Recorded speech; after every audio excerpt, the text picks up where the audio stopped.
حضوركم لهذا المؤتمر الصحفي الذي يعقد بمناسبة زيارة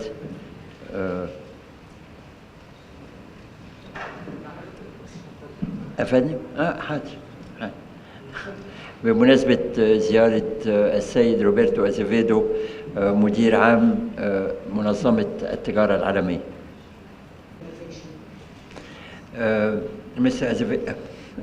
السيد أزيفيدو يزورنا في القاهرة لنتداول حول التطورات الأخيرة التي تحدث في منظمة التجارة العالمية، وأيضا للتداول في مستقبل العلاقات بين مصر وهذه المنظمة المهمة التي تعمل على ضمان حرية التجارة في العالم. سأترك الكلمة للأستاذ روبرتو أزيفيدو، ثم سنتلقى منكم الأسئلة، ونأمل أن ننتهي في خلال مدة أقصاها 40 دقيقة. To the region, to Northern Africa, and Egypt is my first stop. Of course, not by accident. It is because Egypt has always been a very important WTO member, a very important partner, one that has a leadership role in many areas, in many fronts. In the Arab group, in the African group, in the G20. So there is a lot to talk about here in Cairo. This morning I had very productive conversations with His Excellency the Prime Minister, the Minister for Trade, here by my side. I will meet later with His Excellency the President as well. And there is a lot to talk about. The WTO is now facing a very delicate moment. We were extremely successful in Bali in concluding very important agreements. Now we have to face a setback that we had in late July, on the 31st of July. This is, like I said, a sensitive period for the organization, and we will discuss all these issues here in Cairo and also look at the future.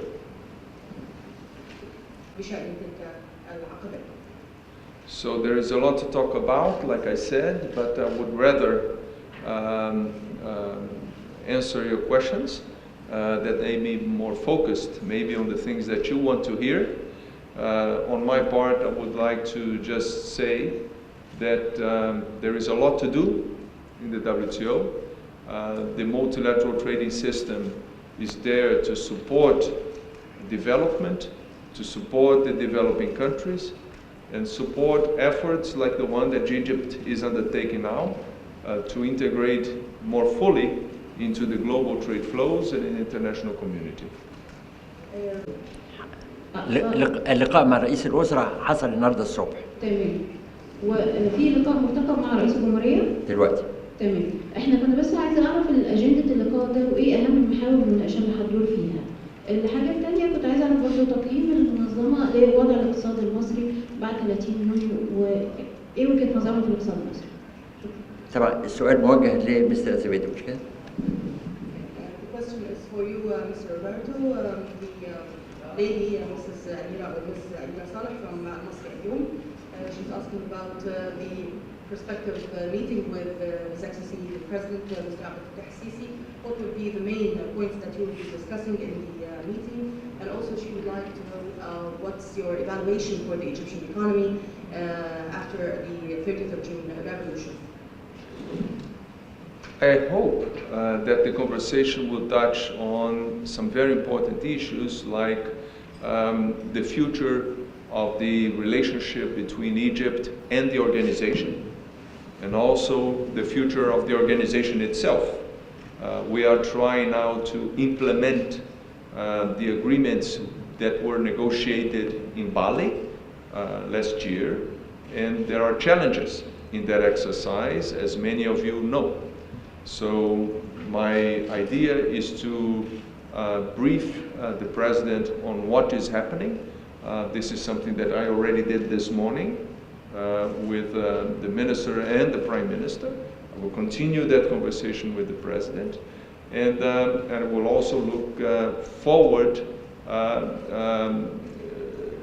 looking for solutions. How can we bridge the gaps that we now face in this discussion in the WTO? I will stop here for the translation and continue. نتطلع لإجراء مباحثات مع سيدة الرئيس حول قضايا مهمة للغاية تشمل مستقبل العلاقات بين مصر ومنظمة التجارة العالمية، وكذلك مستقبل المنظمة في حد ذاتها، وتحديدا ما يتعلق بتنفيذ اتفاقيات بالي. وتعلمون جميعا أن هناك الكثير من التحديات التي نواجهها في صدد تنفيذ تلك الاتفاقيات، وأنا بصدد إطلاع سيادة الرئيس على ما يجري، وكذلك إجراء مباحثات مع سيادته فيما يتعلق بإيجاد حلول وسد الفجوات ومعالجة التحديات التي تواجهنا في هذا الصدد. وهذا ما قمت به فعليا صباح اليوم مع سعادة رئيس الوزراء، وأنتظر أن أقوم بذلك مع سعادة الرئيس أيضا. So my understanding is that Egypt is undertaking very important reforms, political, economic, trade reforms, which would allow for more opening, allow for more opportunities for growth, economic and social, that would allow for more integration into the world economy. All of those things, all of those principles and ideas are ideas that the WTO supports, and are ideas where the multilateral system can help. For example, showing stability in the rules, showing stability in the process.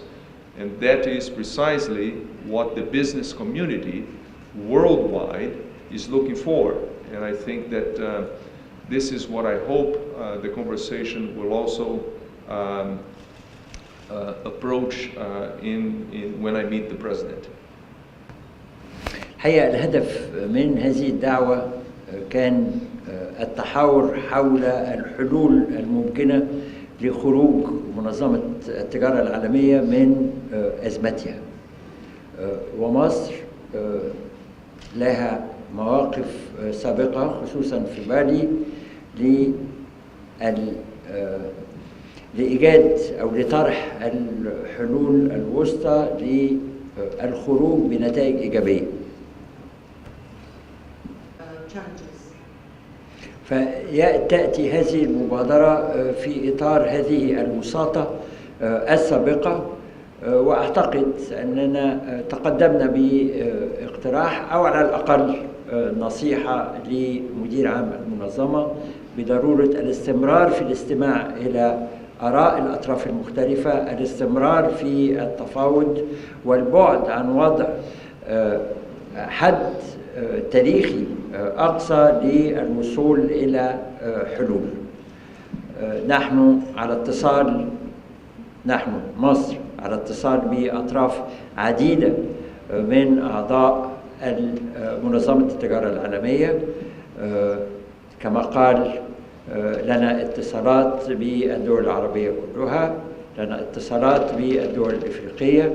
كنت على اتصال مباشر بالسيد وزير تجارة دولة نيجيريا، وفي الولايات المتحدة الأمريكية اجتمعت في هذا الصدد مع الممثل التجاري للولايات المتحدة الأمريكية في هذا الإطار، وتقدمنا باقتراح كما ذكرت، وسنستمر في إجراء الوساطة اللازمة للوصول إلى نتائج إيجابية بإذن الله. وهنا أحب أقول إنه مصر بتلعب دورها التقليدي على الساحة العالمية. Well, from here I'm going to Rwanda. Then I have to go back to Geneva after that. I have Then I think on Monday I'm going to Holland for a bilateral visit there as well. I'm going to talk a little bit about the fund that we are establishing in the WTO to help countries who want technical assistance to implement the trade facilitation agreement. Then I come back to Geneva, and the idea would be to convene a meeting of the ambassadors in Geneva as soon as we resume work there, to see where members are after the pause that we have over the summer. What did they think about, whether they have new ideas, what they think can be done at this point in time. So after that meeting, we're going to have, I don't know, maybe about 2 weeks or so of intense consultations, not only by me, but also by the chairs of the relevant fora in the WTO, the subsidiary bodies. And after that, those consultations, those 2 weeks of consultations, I suppose we have to meet again at the highest possible level in Geneva, so with the ambassadors at a minimum, to figure out what the result of those consultations were and whether we have solutions for the impasse that we are facing today. It will depend immensely on what I hear from members. ويصعب في الحقيقة التنبؤ بما سوف تسفر عنه تلك المباحثات ويعتمد الأمر كليا على ما سوف نستمع إليه من الدول المشاركة في تلك الاجتماعات. My hope is that Egypt will be a very active participant in trying to find the solutions that we so badly need. وأتمنى أن تكون مصر جزءا من الحلول التي نبحث عنها لتلك العقبة. My name is Talim from Bloomberg. My question for Mr. Roberto, it's about Russia.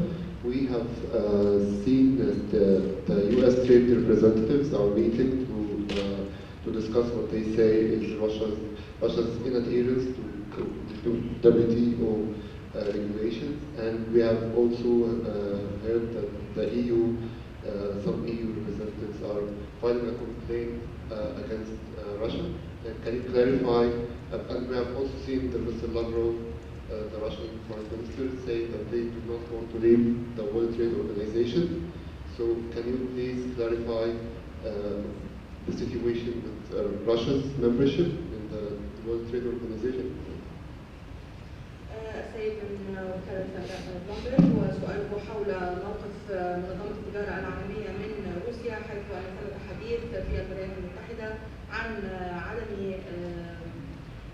إذعان روسيا لقواعد المنظمة، وهناك حديث أيضا في الاتحاد الأوروبي بشأن تقديم شكوى بشأن روسيا في المنظمة، وهناك أيضا تصريح لوزير الخارجية الروسي سيرجي لافروف يوضح فيه عدم في الحقيقة خروج روسيا من منظمة التجارة العالمية، وثمة اختلاف في تلك التصريحات. نرجو من سيادتكم تقديم توضيح بشأن عضوية روسيا في المنظمة. Well, I don't have to tell you that the situation that you described is essentially one of a geopolitical nature. الموقف الذي تتحدثون عنه وتصفونه في الحقيقة هو له طبيعة جيو سياسية، أو في الحقيقة له طبيعة ممتزجة ما بين السياسة والجغرافيا. And it is not surprising, of course, that it has economic consequences, in particular with regard to trade and the measures that have been taken from all sides trying to address this situation. وليس من المفاجئ في الحقيقة أن يكون لهذا الموقف تأثير كبير على التجارة وعلى الاقتصاد، وكافة الأطراف في الحقيقة تسعى لإيجاد حل وتسوية للموقف. And of course, whenever trade measures are put in place, the WTO often becomes an important component of this equation, of this scenario. وفي أي موقف يتم فيه تنفيذ تدابير تجارية فإن منظمة التجارة العالمية تكون معنية تماما بهذا الموقف خاصة فيما يتعلق بالتجارة. What may or may not happen in terms of WTO involvement will depend exclusively, and I emphasize, will depend exclusively on the options which are taken by the members. It is not the WTO who is going to take the initiative to do anything. It is the members who will decide how the WTO can help. ما قد يحدث أو ما قد لا يحدث على مستوى الحكومات هو أمر سيعتمد بشكل كامل على موقف الدول الأعضاء في المنظمة وليس على موقف المنظمة في حد ذاتها، وهذا سوف يحدد شكل الدعم الذي يمكن أن تقدمه منظمة التجارة العالمية في هذا الصدد.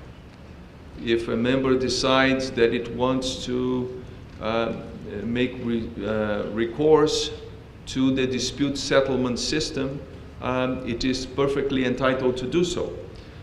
If a member decides that they want to hold consultations and open a dialogue in the WTO, of course the organization is there for those purposes as well. So whatever the WTO can do to help to diminish the tension and to open a dialogue that may help in finding a solution for the geopolitical nature of this problem, I am going to dedicate all resources we have to ensure that we contribute in that direction. The WTO is above all a forum for dialogue and solution finding. To the extent that the members want to use the WTO for those purposes, they are more than willing, we are more than happy to help them. No, we are now having very precise conversations in Geneva to try to handle the situation that we face concerning the implementation of the Bali Agreement. In particular, the Trade Facilitation Agreement, because there was a deadline for the approval of the protocol that would open the agreement for exceptions. Of course, we were also discussing the work program on the conclusion of the Doha round, which is a very broad undertaking. And those conversations are ongoing. It is difficult to tell, however, at this point, how that conversation, that broader conversation, may or may not be affected by the impasse that we are facing concerning the implementation of the Bali agreements. So those broader conversations are going to continue, but only the members can tell me how much progress and how quickly we can make progress in those areas in light of the impasse that we experienced implementing the Bali agreements. So we will have a more precise idea of where we are after this consultation period that we're going to have in September. Well, in the WTO, whatever we do, we have to find a way of delivering results which are acceptable, satisfactory, helpful to all members. We are now 160. The developed countries are an important part of that exercise, as much as the developing countries as well themselves. So if we are going to find solutions, if we are going to negotiate outcomes, everybody will have to contribute. Everybody will have to do his part. And the developed countries can contribute. They are big players.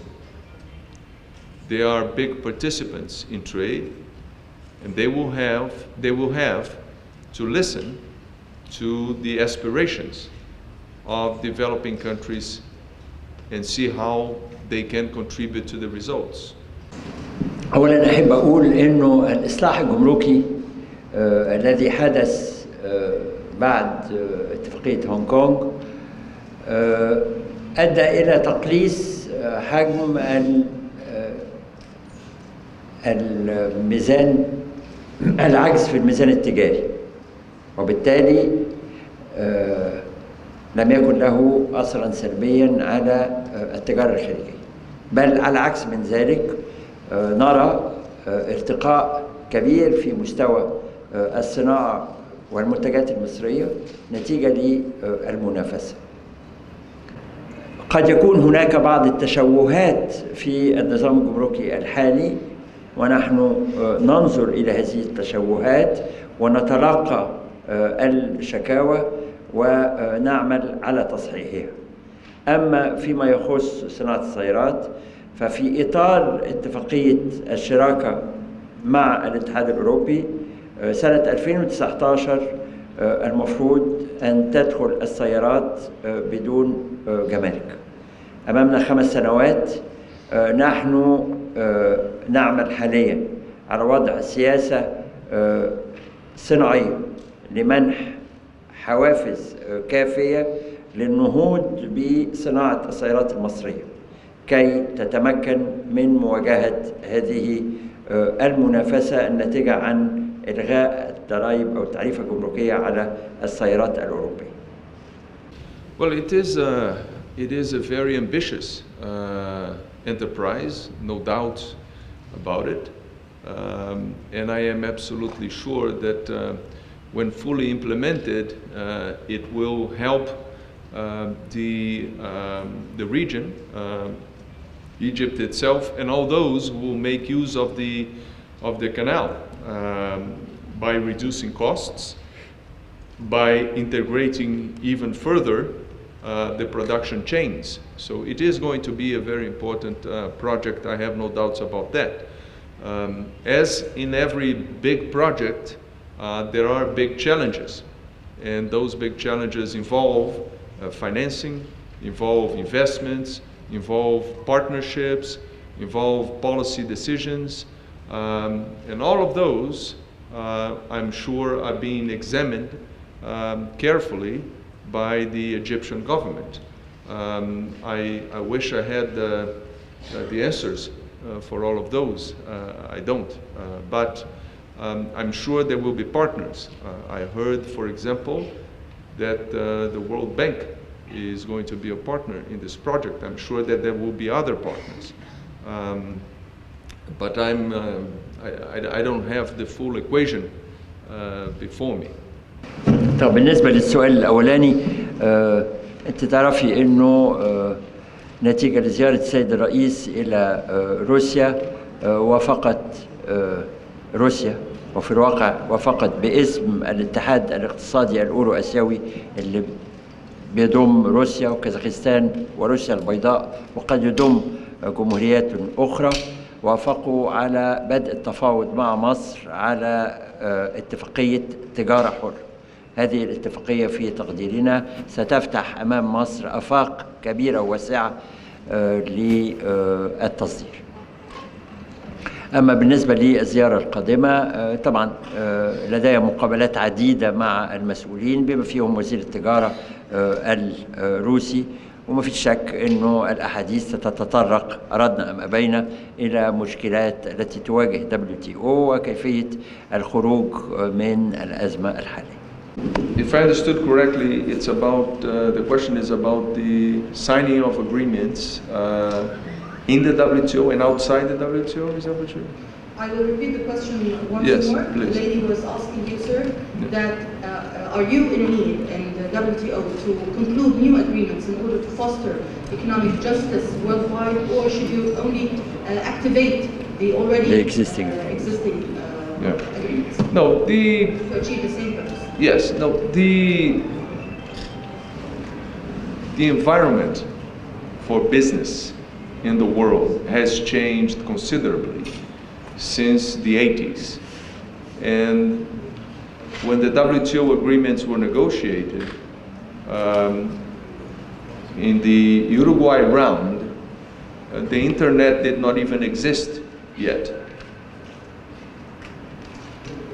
مناخ الأعمال بشكل عام في العالم طرأت عليها الكثير من التغيرات والتطورات منذ الثمانينات في الحقيقة، وحتى عندما كنا في إجراء أول دولة من المفاوضات في أوروغواي لم يكن حتى الإنترنت قد وجد في هذه المرحلة أو لم يكن موجودا في تلك. And of course, what we negotiated then is still very relevant. And it's not that the disciplines are frozen, because we are interpreting them and we are evolving in the dispute settlement mechanism.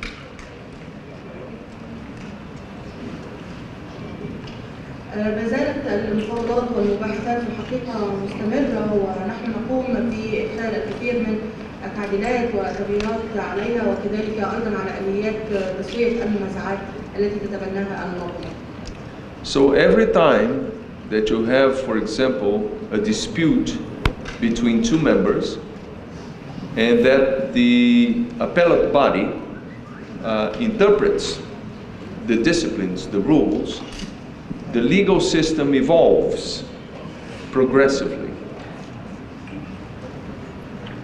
وفي كل مرة ينشأ فيها نزاع أو خلاف بين عضوين في المنظمة، فإن ثمة تغيير وتطوير يحدث في البناء القانوني أو المنظومة القانونية في المنظمة بحيث يسعى لاحتواء ذلك الخلاف أو النزاع. But that process is too slow, and there are areas where we need to get into. And of course, the best way to do it is to negotiate new agreements. And we are trying to do that. But to negotiate agreements, you need trust. You need assurances from everyone that we're going to do our best to find a solution, a satisfactory solution, and that we're going to honor them, that we're going to implement them. Right now, we are not in the perfect solution, in a perfect situation, because while in Bali we seem to have a big success in negotiating agreements, we are having problems now implementing those agreements. My hope is that we can regain the trust and that we can continue to negotiate agreements multilaterally. كل أمل أن نستعيد الثقة فيما بيننا في المنظمة، وأن نلتزم جميعا في تنفيذ ما توصلنا إليه من تعهدات والتزامات. أشكركم جميعا، ومضطرين نمشي عشان عندنا ميعاد عند الرئيس.